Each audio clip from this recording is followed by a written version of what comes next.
Good morning, everyone. Welcome to Half and Half this morning. Scott and I are here on a pretty sunny day in Madison, um, talking very rapidly about proprioception and interoception and skeletal muscles and organs and starting the stream. This is how it looks beforehand. And then as I was sitting here, Ruthie Cat came up to me and I pet her and I thought, well, here's some proprioception. I'm getting some feedback. Um, and feeling what's going on there. And then, of course, she walked away because Ruthie Cat is just not interested in the camera. She's a very private cat. So, proprioception. We were working with that and how important proprioception is to balance. Um, so, I also talk about this in terms of like kinesthetic awareness, would be another way to think about it, being able to feel what's going on in your body. And then the stimulating conversation Scott and I were just having was about the terms interoception and proprioception and how skeletal muscles have different, or basically proprioception has to do with your skeletal muscles, anything that's a skeletal muscle, and how you feel and sense that. And interoception has to do with the organs and how you sense the real deep organ. Heart rate, he said, is one way I just like ask him questions about science sometimes, is one way they measure interoception. But we all feel our organs, right, in different ways. A lot of times we feel them in distress, or even just like your stomach growling. Maybe it's not in huge distress, but sometimes, your organs are cramping. Um, yeah, your bladder is full. Maybe you feel that. You feel your heartbeat sometimes. Um, so yeah, that organ sensation, that deeper sensation, and just kind of sensory awareness of that, like depth of the body, sometimes can be really useful um, in pairing with the proprioceptive sense as well. But mostly what we're going to look at here is proprioception. So let's start on your back.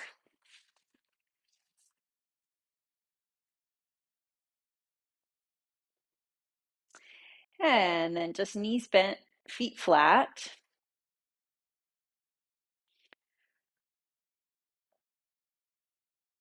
So the other way we could divide up kinesthetic awareness, proprioception, would be internal feedback, external feedback. And those are not super sciencey terms in the way that I think of them. They might be. Scott might say, no, no, no, they're super sciencey, Collette. But it's very simple. I just think of like the external feedback I get from the floor telling me where my pelvis is, that I can feel how my pelvis is in the floor and how my shoulder blades are connected, my ribs are connected, my elbows, the back of my head, my feet, all of the sensors in those parts of the body that are touching something. Even how my hands touch my legs and how that brings a little more awareness to how I'm lined up, where I am in space.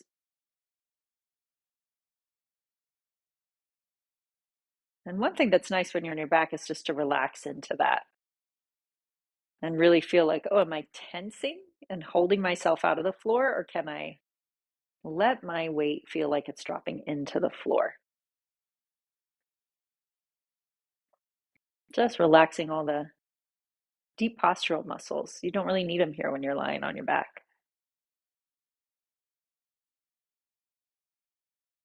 And then the third option would be to actively push into the floor. We're going to maybe talk about the difference between dropping into the floor and pushing into the floor as well. So what's it like if you just push your feet and you actually feel a little activation come on because you're pushing, and then just let it go. Not moving anything, just like that feeling of activating everything by pushing, and let it go. I feel it up my legs, hamstrings, calves a little bit, just even into my abdominals, I feel that.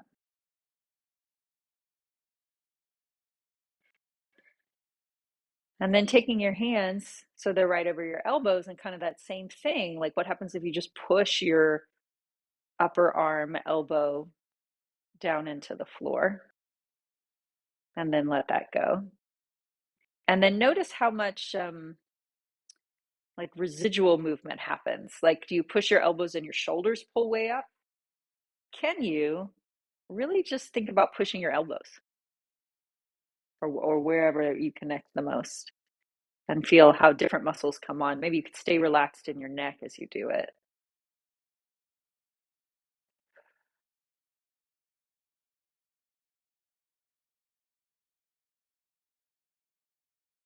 And then resting the hands. This one's even a little more subtle, I think. Pushing your head a little bit into the floor. And when you push your head into the floor, does your chest pop up? Or do your shoulders move around? What's it like if you just push your head? Now maybe you do feel a little bit in your neck when you do that, because those would be the muscles involved.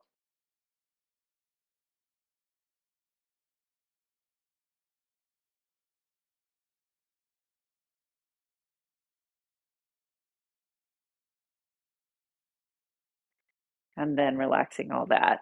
And then again, go to not pushing, but grounding, right? Just letting your weight drop and feeling the feet relaxed, feeling the upper back relaxed, the head relaxed.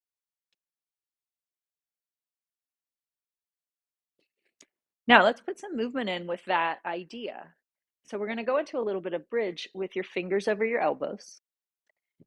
Little bit of push. Now, if you want to take a look, like if I push so much, my shoulders come up, it's too much. It's not really about my elbows. It's all this other information. Let's get really specific and just say maybe triceps, feeling triceps push. And it's not shoulders either, right? It's just down towards the lower arm, thinking of the triceps pressing. And then similar with the feet, we're going to press those too, and then just feel what it's like to roll up into a bridge, especially as you get a little higher. Really trying to feel a balance between your feet pushing, a little bit of that elbow tricep pushing. And then with the head, instead of pushing into the floor, just check in that it's relaxed and grounding into the floor. And then rolling back down. And release all that work. So it was a lot of hamstring for me as I did all those things. We're going to take it just a couple times, playing with that feeling. Go semi-slowly so that you work through the spine, that as you press your feet and you press your triceps and you relax your head weighted into the floor, you articulate your spine and your knees go forward to keep weight on your feet and your lower ribs stay connected. So it's not all up on your shoulders and your neck. Really think of a knees kind of launching forward over the toes and then rolling back down.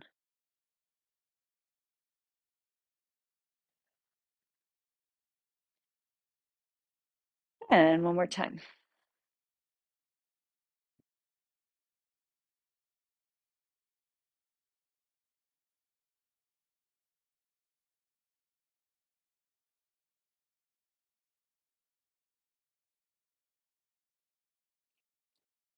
And rolling back down. And then again, rest everything. Feel what's in the floor. Let your weight really relax a little more to be supported by the floor.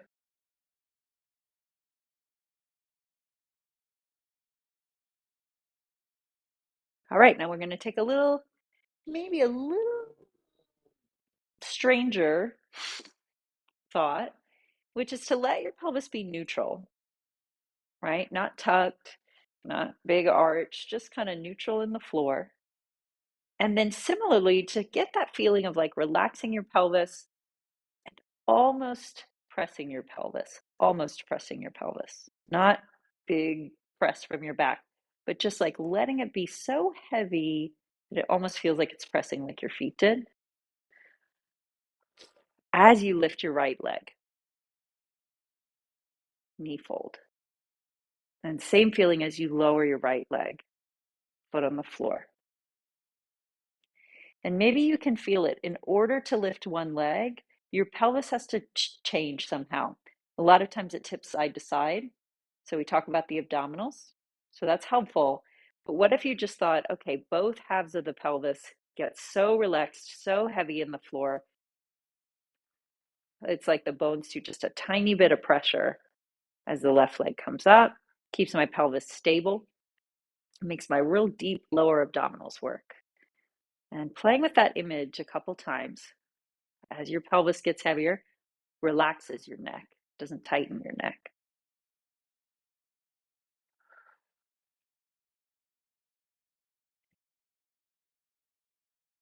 I'm going kind of slowly because I have to think about it a little more. And real even sense of weight in the pelvis as you do it. Now, if that's feeling like you got it, let's add the foot that's on the floor. Take that little bit of push as well. Now, you might notice if you push too hard, your pelvis doesn't press. So if I do too much foot, I'm going to lose the press in the pelvis. So find the weight in the pelvis, that little sense of pressing. Add a little push through the foot that stays on the floor and float the leg up. And then same thing on the other side, the foot that's going to stay down, little press, pelvis a little press. The deep belly, I find it just comes on when I do that. I get it all set up. Play with that a couple times.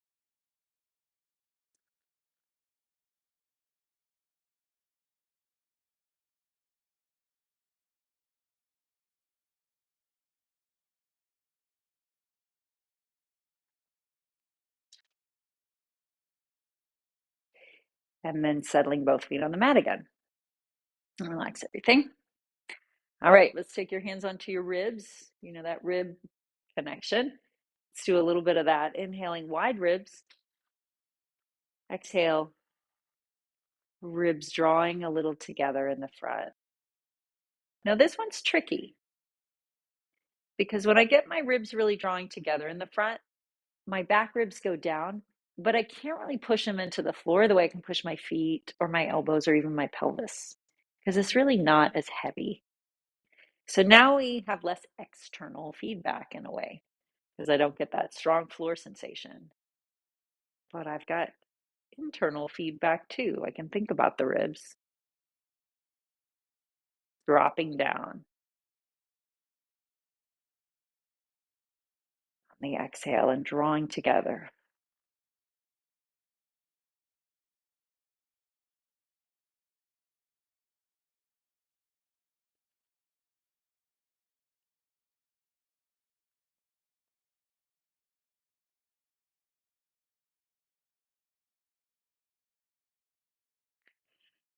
All right, so we're going to take your feet together, your knees together.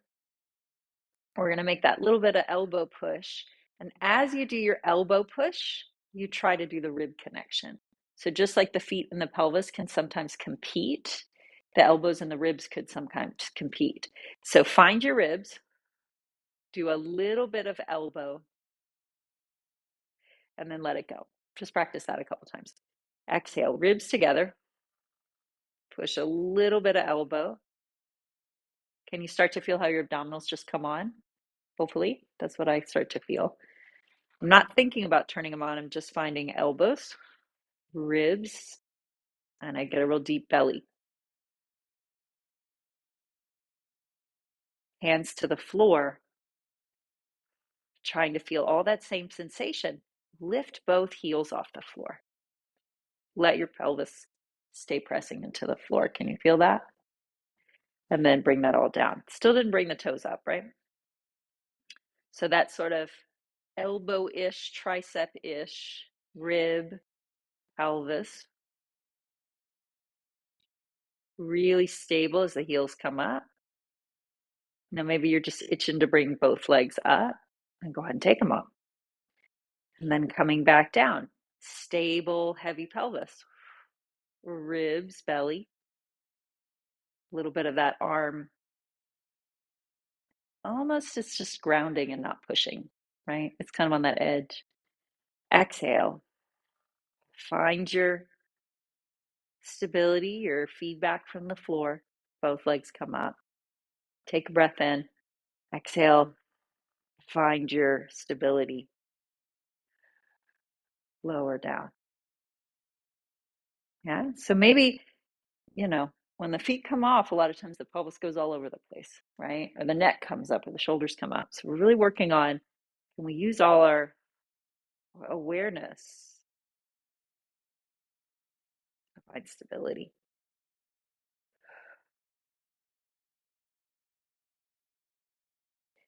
A couple more.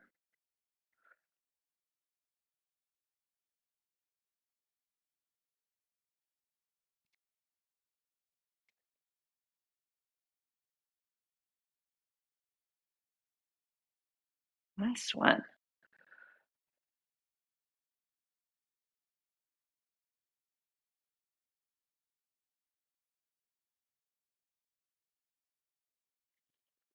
And then relax everything. All right, so we had a little bit of external feedback, definitely some internal feedback too. I could feel my breath. I could feel my abdominals. There really wasn't any external feedback from my abdominals, but I was also using the floor in combination. So that's great. We want all that awareness going through there. And there was sort of a moment where I sort of felt my kidneys, I think, too, right? Maybe there was some interoception in there as well. So let's see if we can make that. Make that. Let's see if we can get that to help us with 100. So arms to the ceiling. And then with your exhale, as if you were pressing the floor as you came down. So sometimes I like to think about water, how there's that resistance of water. So imagine as you bring your head up, you're pressing into water. Imaginary external feedback to bring your head up, to reach your arms forward. Now feel the heavy pelvis again.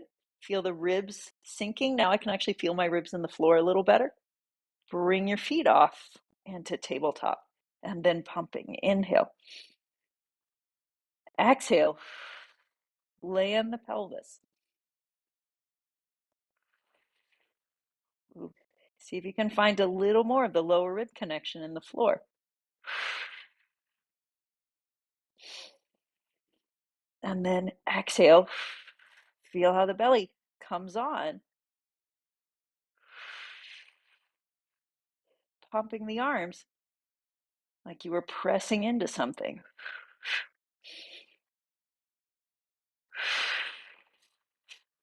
Four more.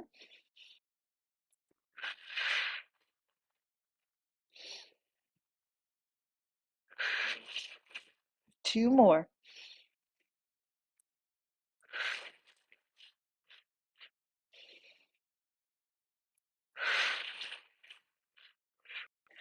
And bring everything down. And let it all settle into the floor again. Let it all fully release.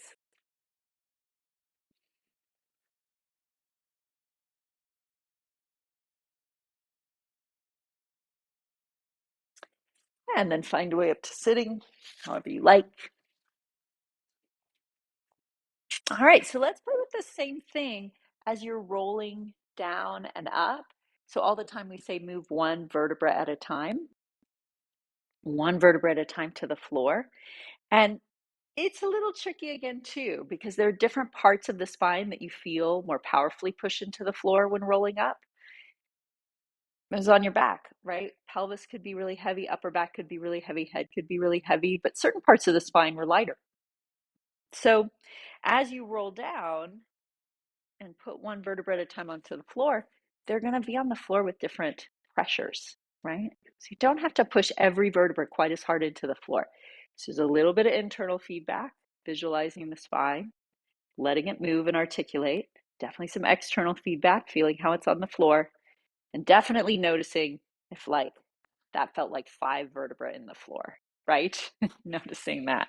So one knee bent, one leg straight, grabbing onto the back of the leg and rounding your spine. So even here, right, it's like, okay, here's up on my sits bones. Here's a little back behind my sits bones. Here's where I start to feel my tailbone and my sacrum. So find yourself a little bit back behind your sits bones. See if you can feel that lowest part of the pelvis. That's the beginning of your spine, is the tailbone and the sacrum. And then internally feeling your roundness through your upper abdominals.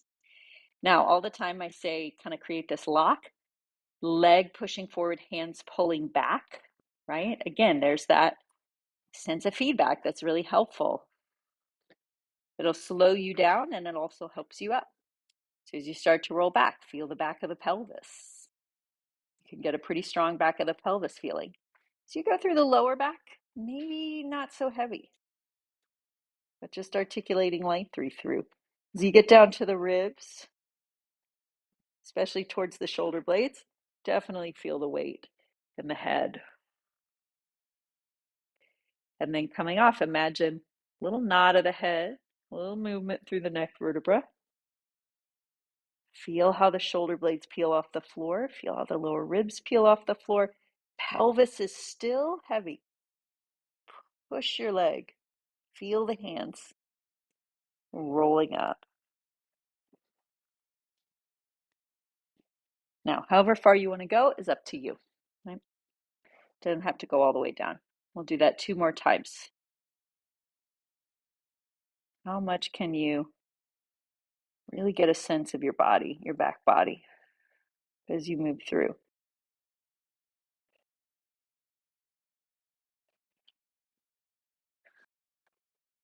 And how much could you use it? As you get to this point where the low ribs get heavier, don't try to pull the ribs off the floor. Try to push them into the floor. Push your leg, sink your pelvis. That's actually how you articulate a little better.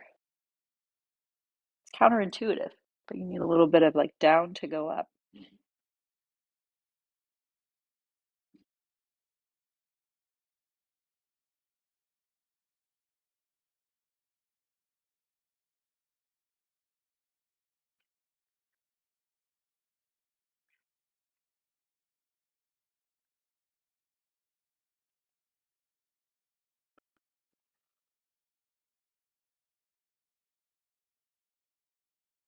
And then next time you get to the top, let's switch to the other leg. And again, take your time, grab the back of the leg, feedback here, curling back, top of the sits bones, kind of mid back of the sits bones, way behind the sits bones, starting to feel your tailbone, your sacrum. Pull with your arms, a little bit of push with your leg. Don't compete. Find the balance between those two. We don't want too much to pull. We don't want too much push, right? Lock it in. And then can you feel the sacrum, the back of the pelvis part of the spine? What's that feel like in the mat? And then could you leave the pelvis kind of heavy as you work through the lower back? And then start to feel the first rib and all the way through the shoulder blades and the head. And then as you come up, stop at that tricky place. Feel the leg, feel the arms, sink the ribs down a little more. Down a little more, down a little more, down a little more to come up.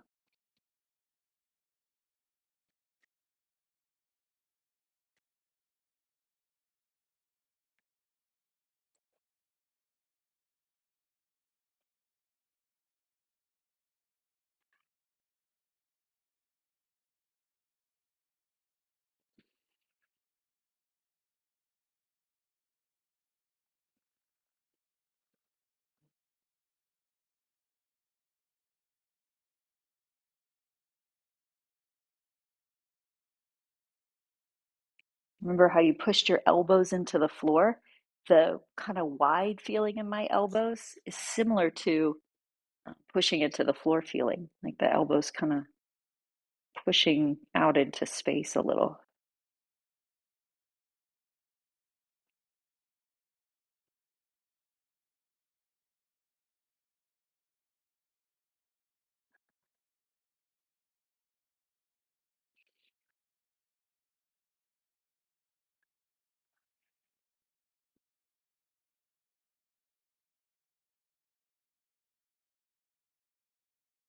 And staying up next time you get all the way up.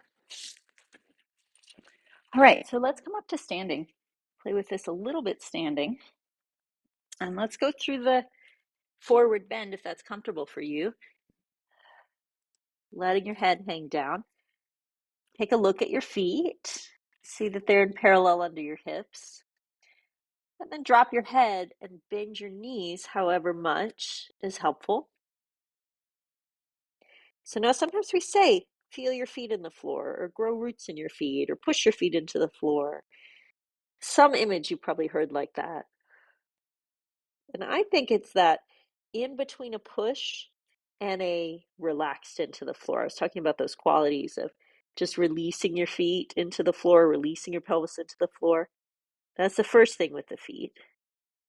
And then maybe there's just like a volume of one push that activates some of the legs. And then just what you did a moment ago, roll up. Now, can you remember the feedback you had from the floor? And roll up as if you were against a wall in that same way. So you end up lined up just like you were on the floor. All right. Little cat set up here. Good proprioception going on there. So yeah, let's see what that feeling in the feet does for you. That's our external feedback, right? Have to go a little more internal for where we are in space here. And then also maybe imagined external, all that work we did in the floor, maybe now a little more aware of how the back body feels and how the spine feels. You're going to bend your knees, shift your weight over onto your left foot, and feel how there's more weight there, right? You can just feel it gets heavier in the floor. Bring your feet together, straighten your legs. We're going to start really simply. Bending your knees, feel how the weight's on both feet. Shift your pelvis over to center over the right foot and just automatically, right? More weight. Spread your foot out with that weight. Back to center. And straighten. And bend. Over to the left, feel the weight. Now, let's do a little push and bend. And push and bend. So the foot's released into the floor. It gets a little push to activate, and then it starts doing something, right? So you could really think push down into the floor to straighten your leg. Push, stay here, and with that feeling of push, how much do you balance? However much you want to bring that leg off.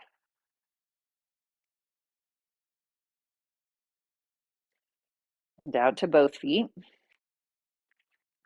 Bend both knees, weight centered between both feet, right? Even weight. Shift it over to the right, more weight, lined up. And then activate, little push, and release the weight through your foot. Spread out your toes. Scott and I were having a toe spreading competition last night. Yes, healthy competition. I won, if you were wondering. It's all right, though. I do still love him. I'm not going to move on just because my toes spread out more than his did. Finding a balance. Strong feeling of the foot in the floor.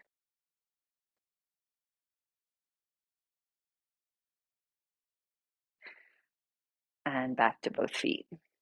All right, I'm going to let Scott take over from here, see where he goes. He has a cat sitting near him over there. We split the cats up.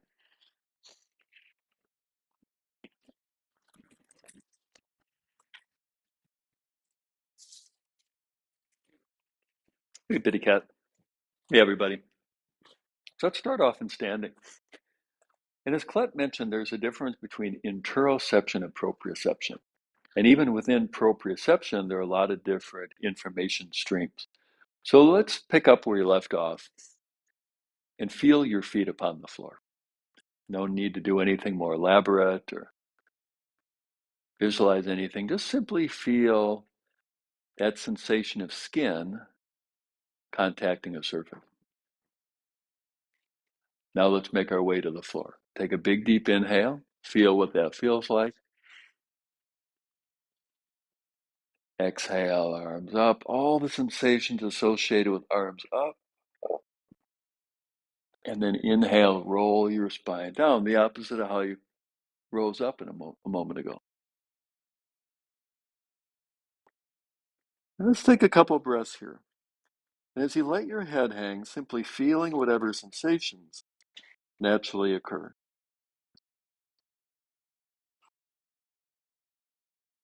Now with the next exhale, reach the crown of your head forward. Similarly, rather than trying to do this in a certain way, make the movement naturally and feeling whatever sensations naturally arise.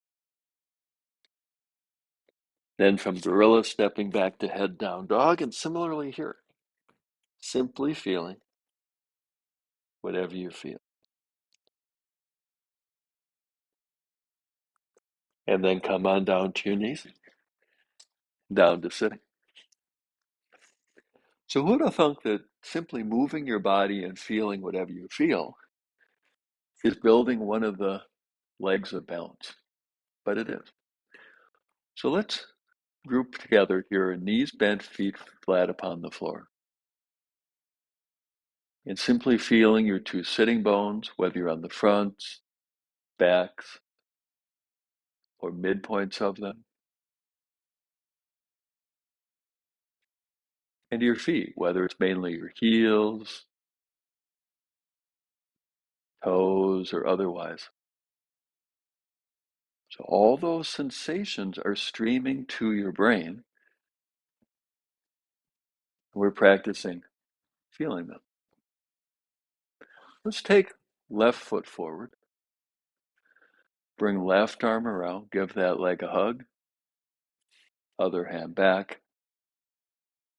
And as I mentioned the past couple sessions, that up until really quite recently, this was more or less how yoga was done. Not much worry about technique, especially not much concern about alignment. That you'd make a movement, and then you'd breathe and feel your body. Whatever sensations naturally arose. Take a few more breaths here. And back in toward the middle. Then yoga, especially in the West, became a lot more uptight because we had a right way and a wrong way. Now let's take the second side. Right leg forward, right arm across, left hand behind. Let's explore that more laid back approach. We make a movement. Maybe it's so-called aligned. Maybe it's so-called misaligned. And either way, simply feeling whatever you feel.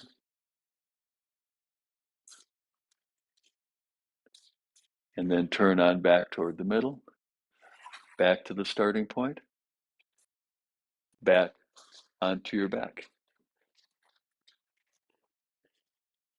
Now, it used to be thought that proprioception, as distinctly different than interoception, it used to be thought that proprioception was largely coming through your joints and the pressure in the joints. So as you slowly roll up, like you did with Collette a little bit earlier, and more than likely you're feeling your body right now, aren't you? Not that long ago, there was the idea that the proprioceptive sense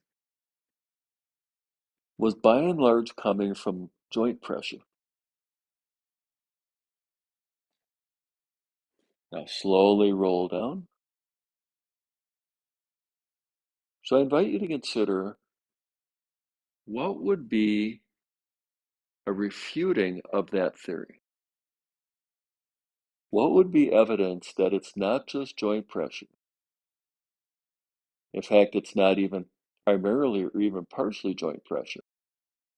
It's something else that generates proprioception. Let's go up and down again. So it's not the pressure in your knees or the pressure in your hips or even in your spinal articulations that give you fine-grained information about where your body is in space. Well, then what is it?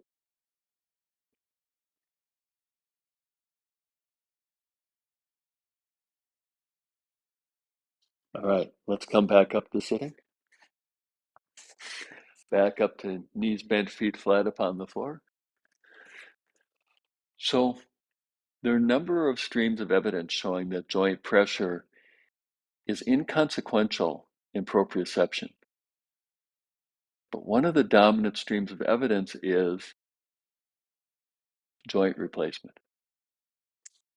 If it was really about nerve endings in the joint surfaces, then when a joint was replaced, then people would fall down all the time, which is assuredly not true. Let's take left leg forward again. Left arm comes around, right hand behind, and breathe. So right now you have some sense of where your body is, partly visual,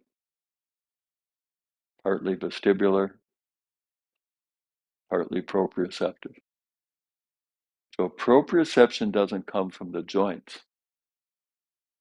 Where does it come from? A couple more breaths here.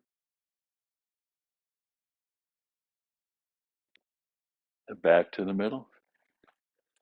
And turn it around to the other side. So right leg out stretches, right arm comes around.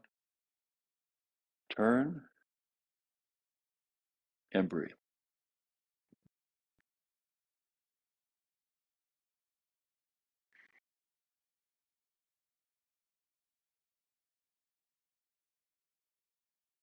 Back to the middle.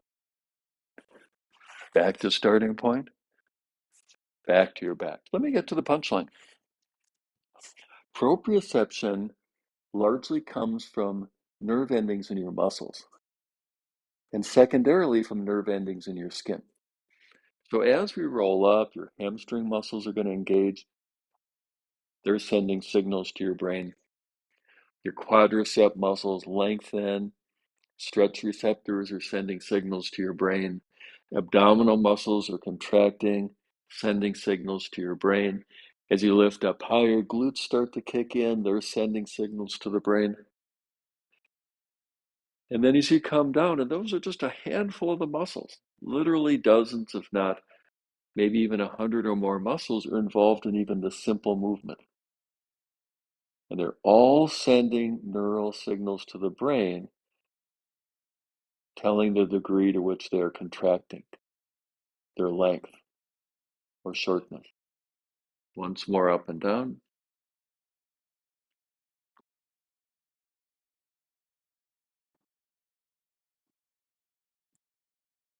And once more rolling down.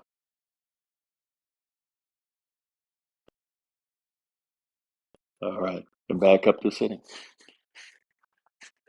So we've done a couple twists, first side, second side. We've had the leg forward. Now, if you want more challenge, fold that leg under.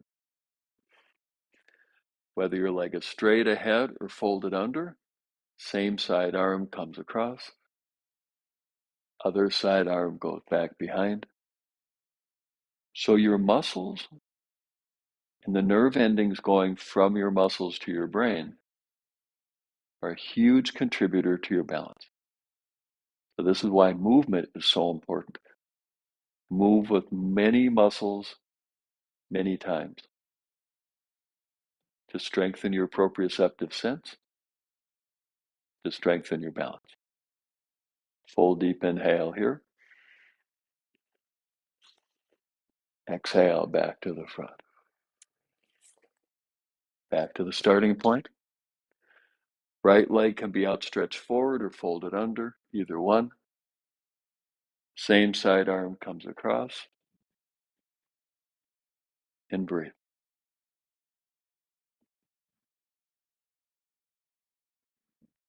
A few more breaths here.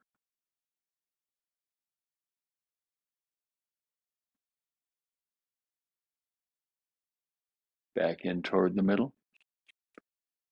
The starting point. And let's switch it up a bit to hands and knees.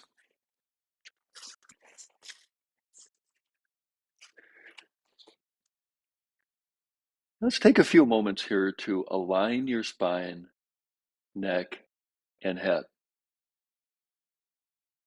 So partly that's inner ear, vestibular,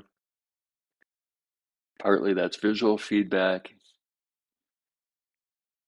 and a huge amount that's proprioception. Then from all fours, the head down dog, and all the various muscles involved, not only in holding here, but stabilizing. Some muscles contracting, some muscles lengthening, many muscles doing both at the same time. It's a steady stream of data to your brain. Next, exhale to gorilla. Inhale, fold. And then roll up. Mobilize your spine, lower back, upper back, neck, arms up, chin up, arms down. Ready for the fun part? Proprioception, little if any, your joints. Strong evidence for that. I know a lot of people have 2 artificial hips, 2 artificial knees, and they have great balance. So it's not much, if any, contribution from the joint surfaces. And it's not just the muscles, it's also your skin. Your skin has so many receptors, and how the skin stretches and contracts as you move your body sends a lot of information to your brain. So let's take a look what that might feel like. Step your feet wide apart. Turn your left foot in and your right foot out. And simply in coming here, some areas in your skin have stretched out. Some areas of your skin now have little, if any, stretch. And so your sense perception in your skin is a significant part of proprioception. Now with the exhale, bend your right knee. Inhale, straighten. So let's think in terms of the knee. The skin on the kneecap now, little if any tension. As you bend your knee, that skin has more tension. So who'd have thunk it that your sense of balance, it's a large amount of contribution from your skin. Exhale, inhale. The next time your knee in the bent position, pause here. And now there are all these nerve endings in your muscles that are sending signals to your brain, telling you exactly how much the muscle's working, how long it is, or how contracted it is. So now slowly shift from the vertical to the diagonal. Hand to knee, hand to hip. And so like a tripod, we have 3 primary limbs of support for our balance. Visual, sensing where the horizon is and your body's relationship to that horizon. Proprioceptive, we've tipped our heads into the diagonal. Little electrical impulses from the vestibular organs to the brain. And then muscles sending signals and skin sending signals. Now bring your left arm forward. Sweep it through. I feel the skin stretching on my rib cage. And then turn your head to look inside your armpit up at the ceiling.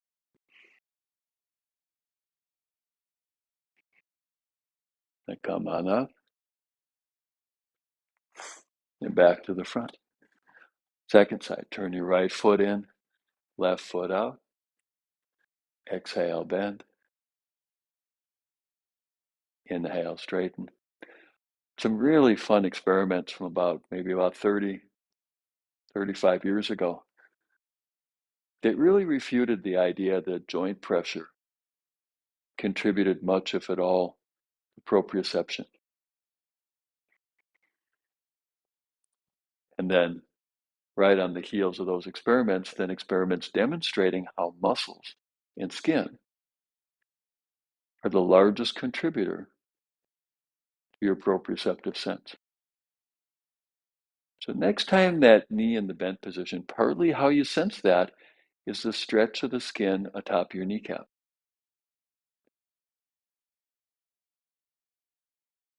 Then from the vertical to the diagonal, hand to knee, hand to hip, a few breaths here.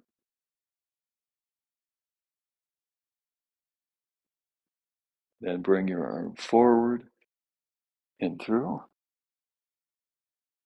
and take a little peek at the ceiling.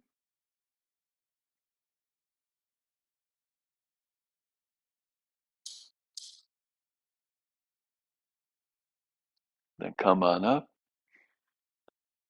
turn back to the front, and step your feet together. So now let's do a little experiment. So root your feet down. Let your gaze softly rest across the room.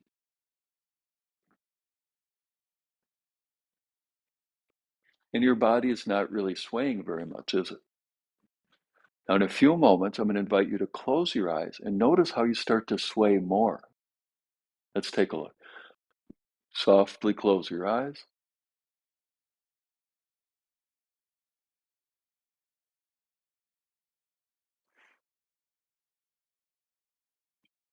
And then open them. Did you feel that you swayed a little bit more? You know what that means. It means your sense of balance is working well. Because the sway and the absence of visual feedback, your body needs more proprioceptive and vestibular. And so when you move, you get more feedback from your muscles, you get more feedback from your skin, you get more feedback from your inner ears. So just like you worked on with Collette a little bit earlier, let's start with a little bit of knee bend. Lift your left heel up a bit. And if you feel comfortable doing so, lift that left foot entirely up off the floor. So you're balancing on one leg. Then if you like more challenge, go ahead and straighten that knee. And then if you like a whole heck of a lot more challenge, close your eyes. Do you feel how you started swaying a lot more? If you closed your eyes, open your eyes, and lower that foot down. The wobble is a good sign. It means the systems are working well. Let's do the other side. Start by bending. Take your right heel and lift. If you'd like, you could go ahead and lift that whole foot off the floor. If you'd like even more challenge, you can straighten the supporting knee. You feel how you're wobbling? That doesn't mean there's something wrong with your sense of balance. It means there's something right with it. And then if you want even more challenge, feel free to close your eyes. And what your body is doing is searching for sensory input. If you closed your eyes, now open your eyes and set that foot down. So sometimes see people trying to be very rigid when they're doing balancing postures. Let your body sway to help tune up your vestibular sense. Now let's make our way to the floor. Begin with an in-breath. Exhale, arms up. Inhale, fold. Exhale, gorilla. And inhale, step back. Let's take a few breaths here. And just as we've been exploring, feeling whatever sensations you feel. So not so much focus on alignment or doing it the so-called right way. Just letting this admittedly somewhat unusual body position provide sensory input for your brain to work with. And then come on down to your knees. And then set up in sitting. So it could be on a cushion, or maybe on a chair.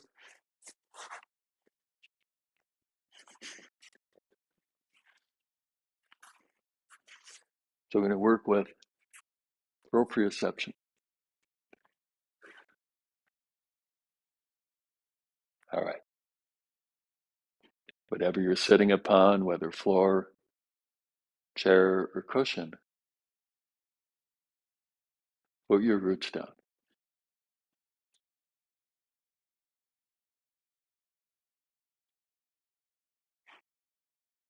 Now, lengthen your out breath so it takes a little longer. And then deepen your in breath so more air comes in.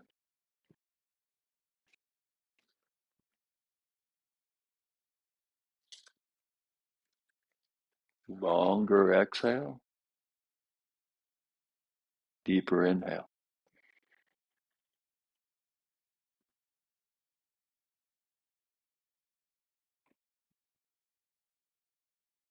So let's shift into deep breathing.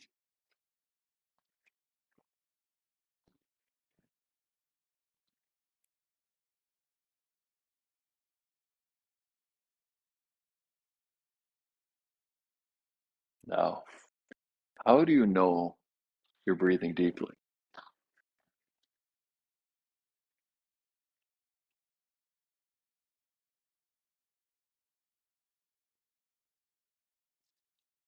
Yeah, some information is coming from your lungs.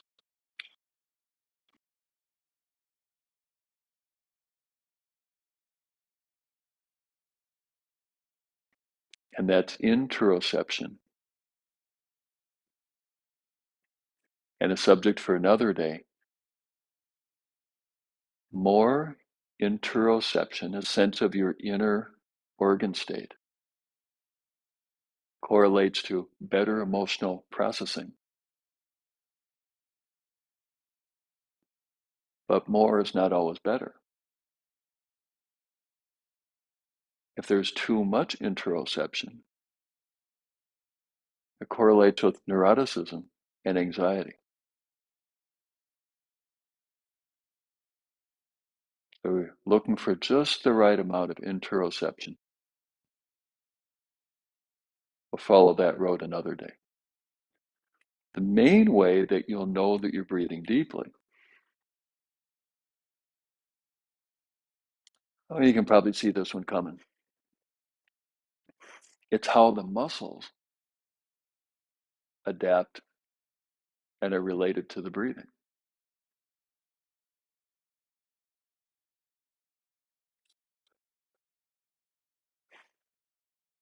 Intercostal muscles, diaphragm, sternocleidomastoid, scalenes.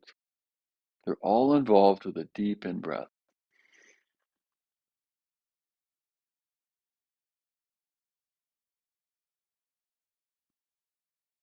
And all those thousands and thousands of nerve endings in those muscles are sending signals to your brain.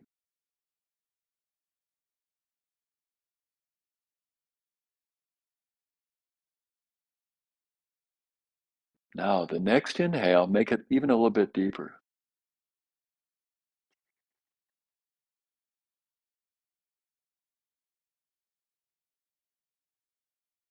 Then exhale. No small amount of information on your breathing comes from your skin. When you exhale, the skin is not being stretched. When you take a big, deep inhale, skin stretches.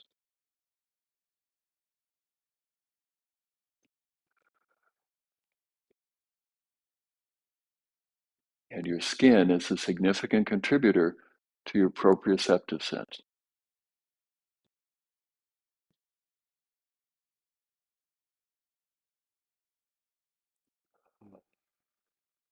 Let's do one more big, deep inhale. stretching your chest and respiratory muscles and the skin of your thorax.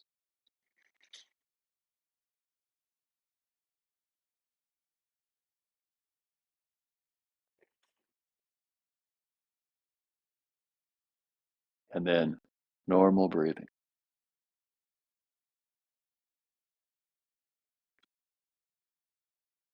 All right.